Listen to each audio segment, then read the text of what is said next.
Hello and welcome to the Fishing Guide Podcast. Happen to have my good friend and buddy, and fishing partner, and Lance Hughey, and he's also a PICO Pro staff member, and so he's here, and he's here to talk about crappie fishing in the winter. Yeah, and people have questions, and I'm going to relay some of those questions because people have asked me like some questions to ask you, so I'll ask you some of them, but.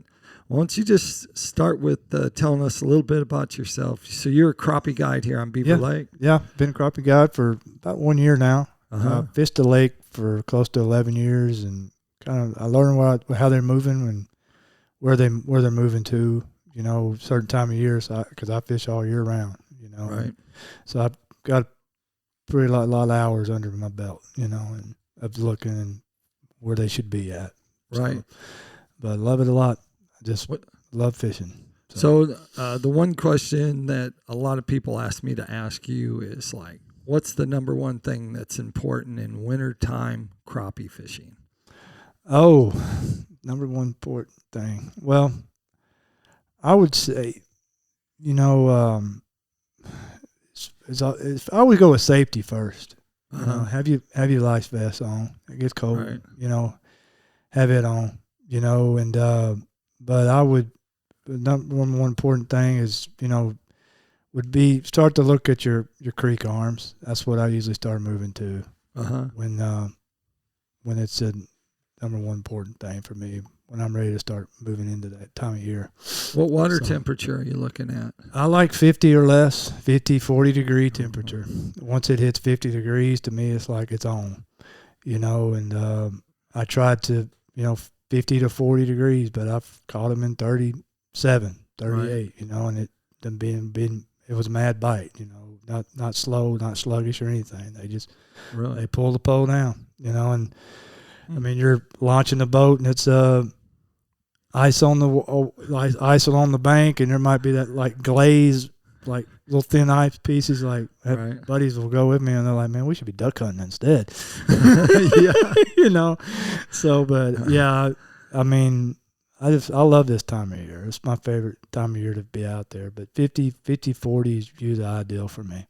Well, you talk about fishing back in feeder creeks, and say like on Beaver Lake, we have feeder creeks like Blue Springs, or you know, there's Friendship. a couple over, Friendship. There's a couple over by the sidewalk. There's a couple creeks over that way, and so how far back are you going into these creeks? Because it gets pretty cold when you get to the back of those. You know, a lot of times I'll start in the front of them, unless I know. If my first time going into it, I might start the very front. Say like Blue Springs, just go on the bridge, start putting out, and I'm using my electronics. I don't even really. I mean, I guess you could put your electronics on and run your side scan, do that, but I just rather just go ahead and start fishing and break it down that way. Right. Put my poles out and start spanning that scope and seeing where they're at, you know. And if you're seeing most of them concentrated, you know, middle to the front, then I'll just kind of cover that whole area. Right. If I'm seeing them, say the middle to the back, you know, and I'll stay back there, you know, and it's just trying to isolate where they're at, you know. I mean, I don't really pay attention to water temp. Yeah. I mean, if there's fish there, well, it's 45 degrees, you know. I mean, there's fish here. I mean, I don't really ever pay attention to it. The only time I guess I pay attention to it is just in the spawn time of year, when I know where, you know, temperature when it should be warming back up to spawning season. Right. But I really don't ever pay attention to water depth. Does water depth make a difference? Because you're talking about fishing the front of those creeks, and are you staying in the creeks, or are you getting off into the? I try to stay like a creek channel. I usually, with the water being so low, I try to stay towards the creek channel now, you know, and maybe get off on the flat side of the creek channel. Right. But most of the time, I'd usually just fall on the channel or the edge of the channel, and then maybe coming off of it on the flat side of it. But yeah, I mean, the water depth, it just matters. I mean, I've caught them all ways, all times a year, you know, and I mean, and I've caught them in 37 degree water temp at 7 feet deep. Yeah. So, or 10 feet, you know, and so I just go where I see the fish, and then I'll work that area. It ain't. If they're in 5 foot, that's not going to stop me from going there. Right. Let's go shallower.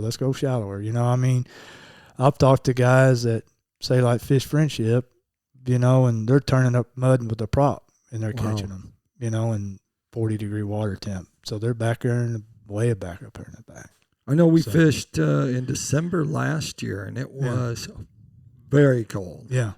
That's probably not a verb we would say very, but it sounded like that. It was cold, and when that sun got over top that bluff, temperature dropped about 10 degrees, and it went from 46, 36 pretty fast. But we still caught, and usually you catch some good ones in the winter. Is that not right? Yeah, to me that's when they're fattening up.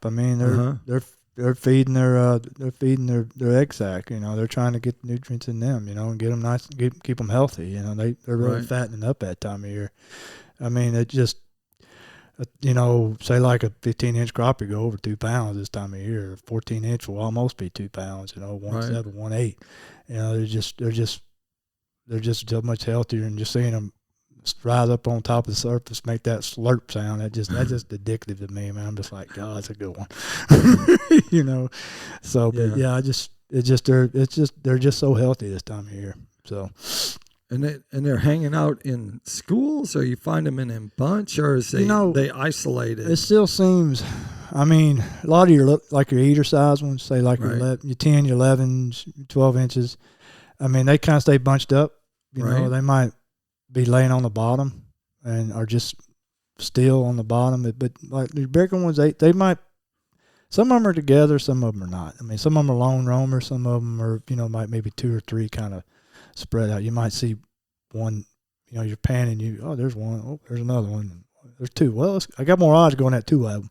Right. So I'll go at those. I got more odds trying to keep 2 in the screen than 1. What are those crappie doing on the bottom?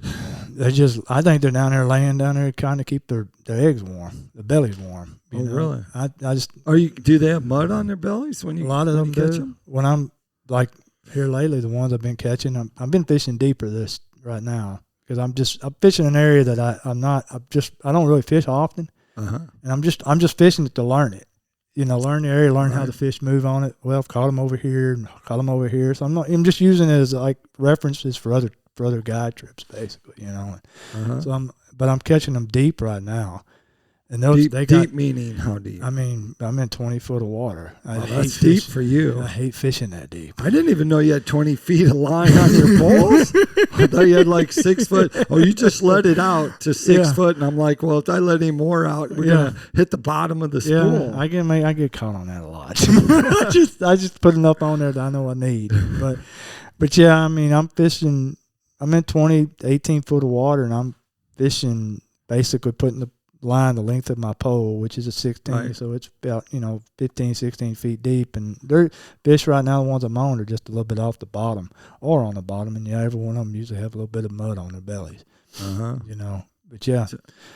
And you're a little different. You're not usually one poling. You're spider rigging. Yeah, 8 poles. And tell us your setup. What are you using? What are you using for poles, reels? Right now it's I'm using B&M's buck graphite jig pole. It's their 16 foot. It's one of their most sensitive trolling poles, jig poles they have.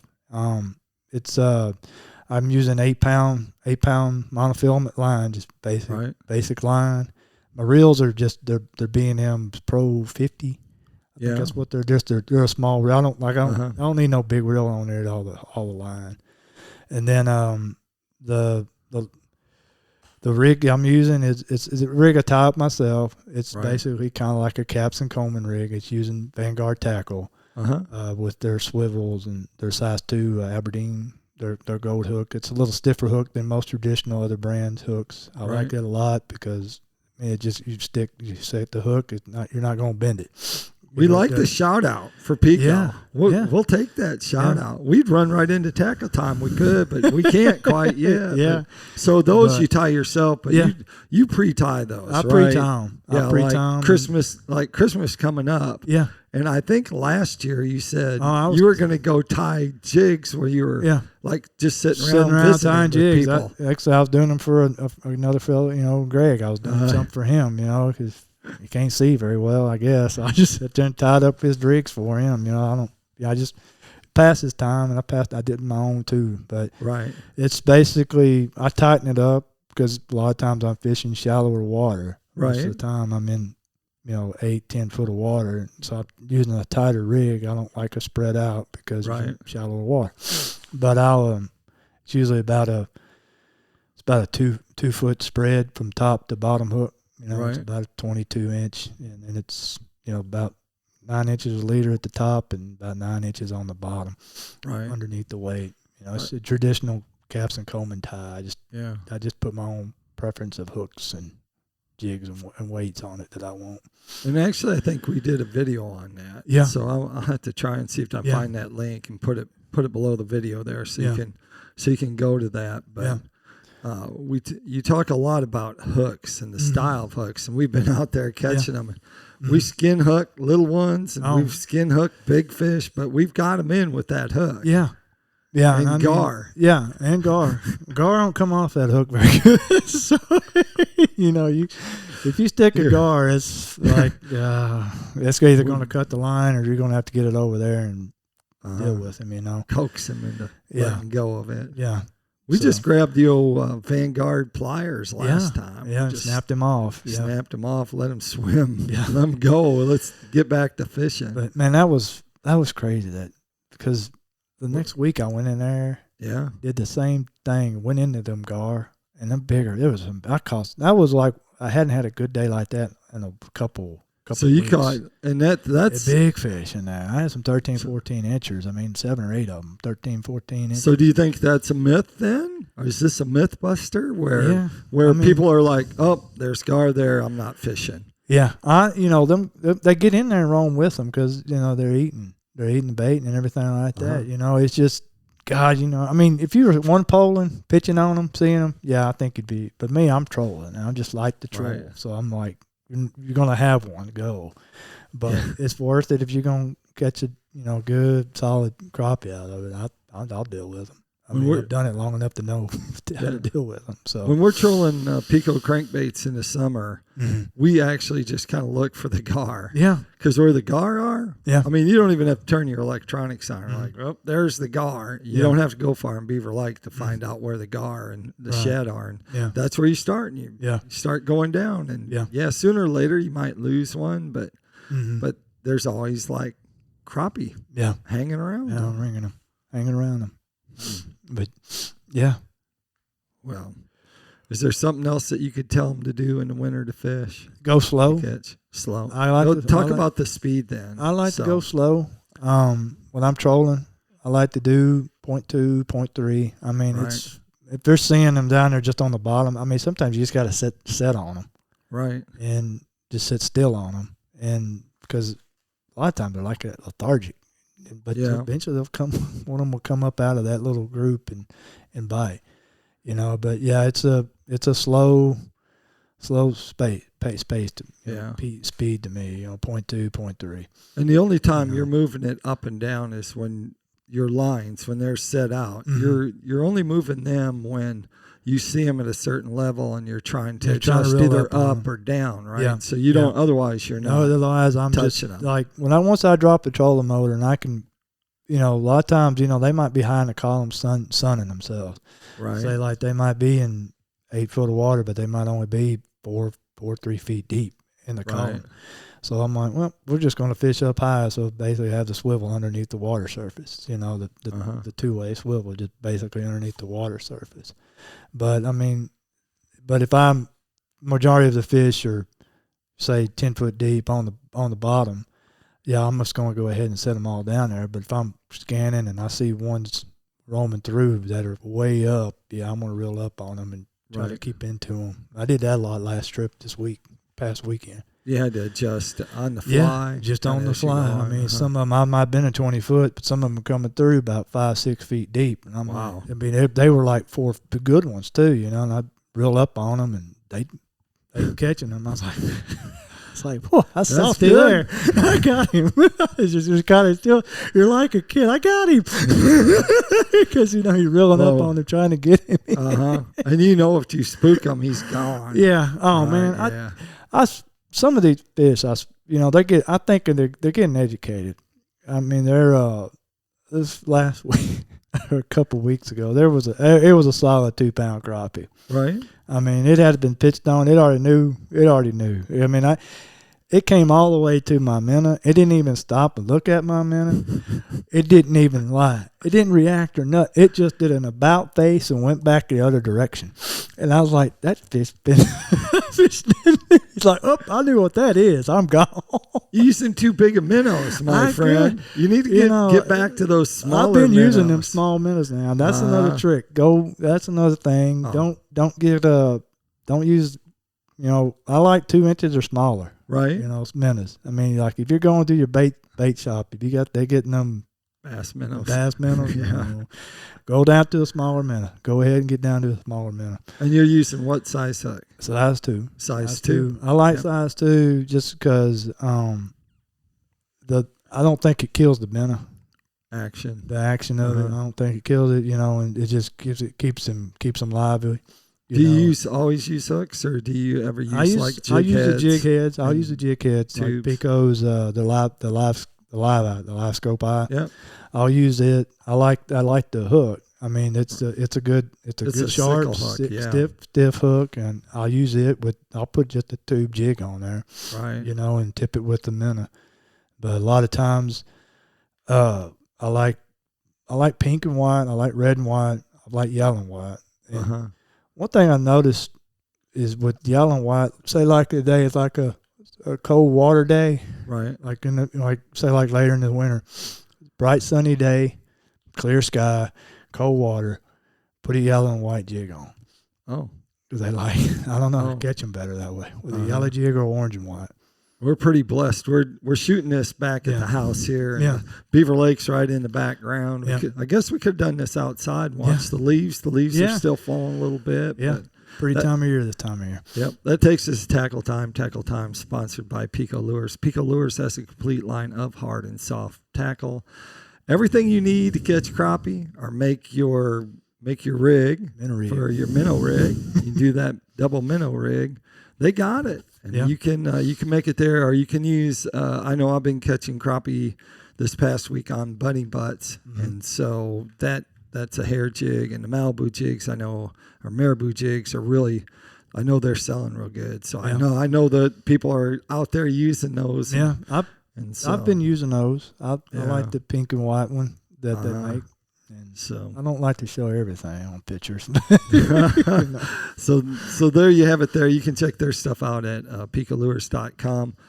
Lance, if they want to find out more about your guide service, where would they go? You can go to LH Crappie Guide, crappieguideservice.com, or you can look me up, Lance Hughey on Facebook, or Lance Hughey 34 on Instagram. Okay.